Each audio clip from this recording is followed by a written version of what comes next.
ក្លិនវិញគឺជះមកឈ្ងុយមែនតើ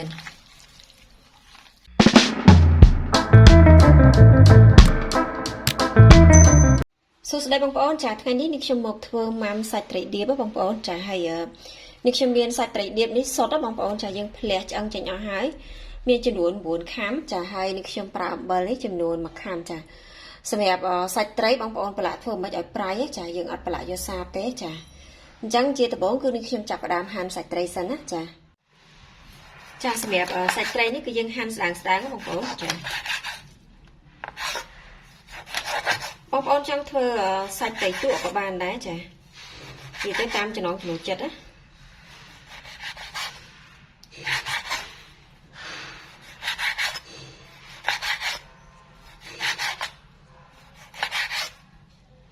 ចាយើងហាន់កម្រាស់ប៉ុណ្ណឹងណាចាអញ្ចឹងនេះខ្ញុំបានហាន់សាច់ត្រីរួចហើយបងប្អូនចាបន្ទាប់មកយើងចាក់ចូលចានធំមួយមកចានេះអំបិលចាបន្ទាប់មកនេះខ្ញុំចាប់ផ្ដើមដាក់ប្រឡាក់ចាយើងលាយឲ្យសព្វបងប្អូនអំបិលនេះខ្ញុំដាក់ចំនួន1ខាំយើងដាក់អស់ណាសម្រាប់ត្រីបងប្អូនប្រឡាក់ធ្វើមិនឲ្យប្រៃចាយើងប្រឡាក់សព្វចាយើងច្របាច់ឲ្យចូលជាតិ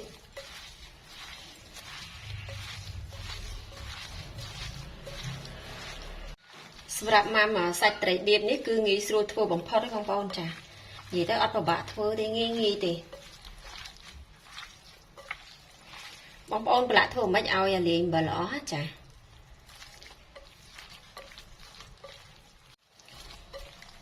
ចឹងនេះខ្ញុំប្រឡាក់សាច់ត្រីនឹងប៉ុណ្្នឹងបងប្អូនចាបន្ទាប់មកទៀតនេះខ្ញុំចាប់ផ្ដើមដាក់ចូលនៅក្នុងកន្លចា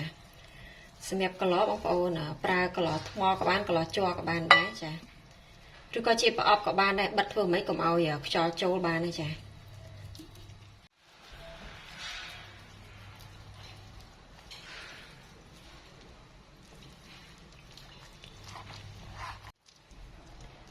អញ្ចឹងនេះខ្ញុំដាក់ចូលនៅក្នុងកន្លរួចហើយបងប្អូនចា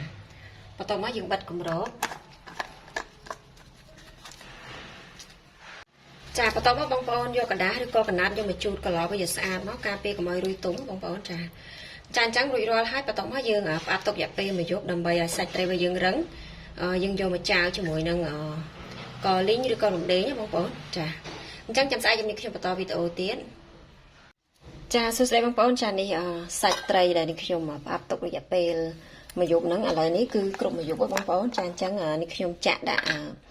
ចានដែកឬក៏ចានធំមួយមកដើម្បីយកមកប្រឡាក់ជាមួយនឹងកលីងស្ករនិងប្រេងណាបងប្អូនចាអញ្ចឹងនេះខ្ញុំបានចាក់សាច់ត្រីចេញបងប្អូនចាសាច់ត្រីរបស់យើងគឺរឹងល្អមែនតើចាអត់សូវមានទឹកទេបងប្អូនប៉ុន្តែយើងច្របាច់យកទឹកចេញដោយសារទឹករបស់វារៀងឆ្អាបបងប្អូនចាយើងដាក់ចានមកជារៀងទៀតមកបើមានច្របាច់ចេញបើអត់មានមិនបាច់ច្របាច់ក៏បានដែរចាអញ្ចឹងបន្តមកទៀតនេះខ្ញុំចាប់ផ្ដើមដាក់រំដេងសម្រាប់រំដេងគឺនេះខ្ញុំដាក់ម្ដុំតូចបងប្អូនចានេះបងប្អូនបុកឲ្យម៉ត់មក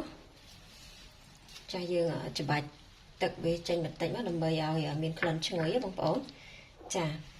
អង្ករលីងនេះខ្ញុំដាក់កន្លះកំប៉ុងទឹកដោះគោបងប្អូនចាបងប្អូនយកទៅលីងឲ្យកិនឲ្យម៉ត់មកចា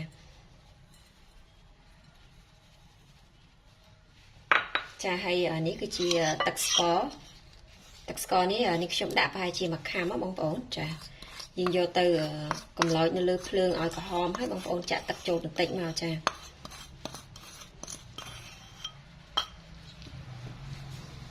បន្ទាប់មកយើងធ្វើការច្របល់វាសមមក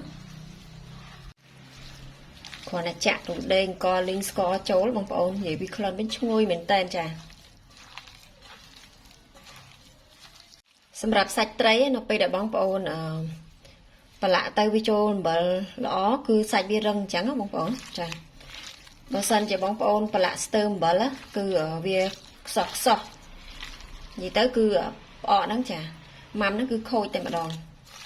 អញ្ចឹងបងប្អូនធ្វើមិនបាច់កុំថាំអំបិលប្រឡាក់ធ្វើមិនបាច់ឲ្យប្រៃគឺវាអត់ខូចទេតែបើស្ទើអំបិលវាអាចខូចសម្រាប់ម៉ាំបងប្អូនឬក៏ផ្អកចា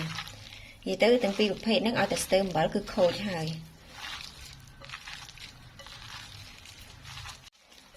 ចាអញ្ចឹងនេះខ្ញុំបានប្រឡាក់សពបងប្អូនចាបន្ទាប់មកទៀតយើងចាប់ផ្ដើមញាត់ចូលនៅក្នុងកន្លវិញណាចា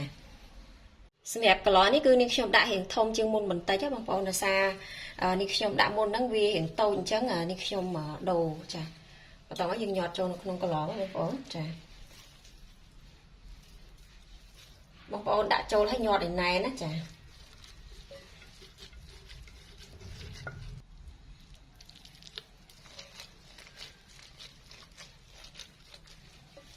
សម្រាប់មាត់កន្លលើចាំដល់ពេលដែលយើងដាក់ឲ្យចាំយើងជូតចា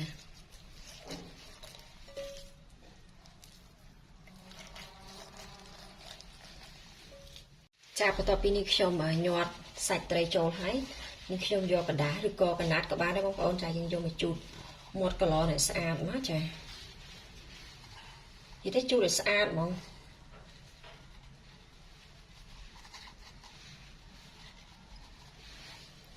ចារួចរាល់ហើយនេះខ្ញុំបិទកម្របចាយើងទុករយៈពេល15ថ្ងៃគឺអាចញ៉ាំបានទេបងប្អូនចាអញ្ចឹងសម្រាប់វីដេអូគឺមានតែប៉ុណ្្នឹងទេចាបើសិនជាបងប្អូនមានចម្ងល់អីអាចខមមិននៅខាងក្រោមវីដេអូនឹងបានចាអរគុណជំរាបលាបាយបាយ